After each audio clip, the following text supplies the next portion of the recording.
We're all deserving of scrutiny in a post-9/11 world, but some more than others. I mean, your lead stories tonight have to do with the arrest of Yassin Hassan Omar and the conviction of Ahmed Rassan.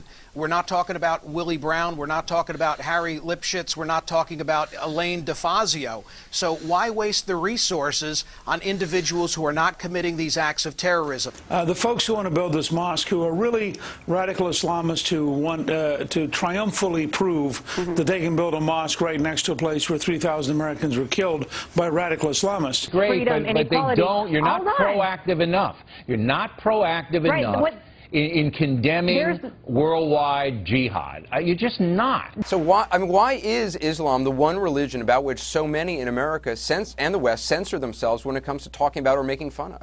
Is it just fear? Yeah, absolutely. Absolutely, because they're violent, because they threaten us. We are facing the rise of Islamo-Nazism rising all around the world. We are heading straight into a wall with the clash between Western civilization and a 7th century ideology driven by hate. And unless the West rises up today and world leaders come together and come with a solution to this problem, the world is heading into a disaster. You know, ever since September 11th, not only have we been called terrorists, or, you know, we're always portrayed as people who, you know, cause problems, are in the way, unwanted immigrants, or just people that really are kind of a problem rather than part of the community. If you're watching the news, then obviously it's a real negative spin on, you know, all you hear about in the Middle East is war and terrorism and pain and suffering. The American public primarily gets their information, their news about Muslims and Arabs from the media. And if we don't have enough positive portrayals, or accurate portrayals, I should say, about Muslims and Arabs in the media, then it's not a good thing for our country. My entire career, I've hired good people, great people, regardless of their religious orientation. So wait a minute, are you saying that it is that Muslims have to prove there has to be some loyalty proof? Yes, to the Constitution of the United States of America. Well, would you do that to a Catholic, or would you do that to a Mormon? Nope, I wouldn't. I wouldn't. Because there is a greater dangerous part of the Muslim faith than there is any of these other religions. Honestly, you know, you always hear that education is the great equalizer.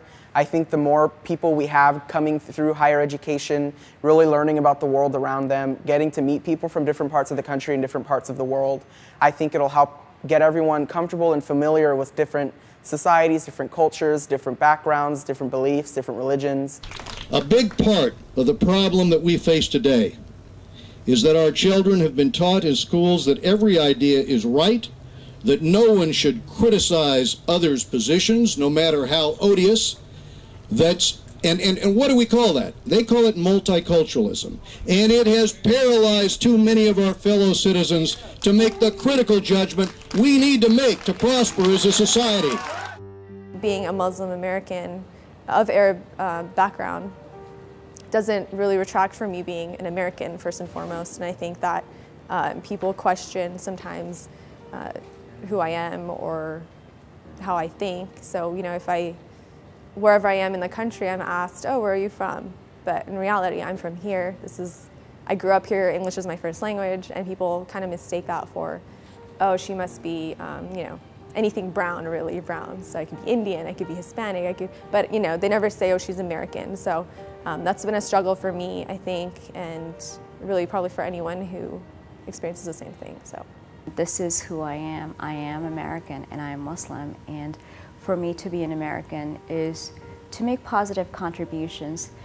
That goes for any American. I mean, our country is a great country. It's the greatest country on the planet, and it is an obligation and it is a duty on us, including me as an American, to make our country better for everybody, to make our country better for the poor, for the marginalized, and truly be a role model for the rest of the world.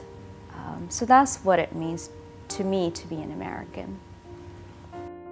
We remain a young nation, but in the words of Scripture, the time has come to set aside childish things.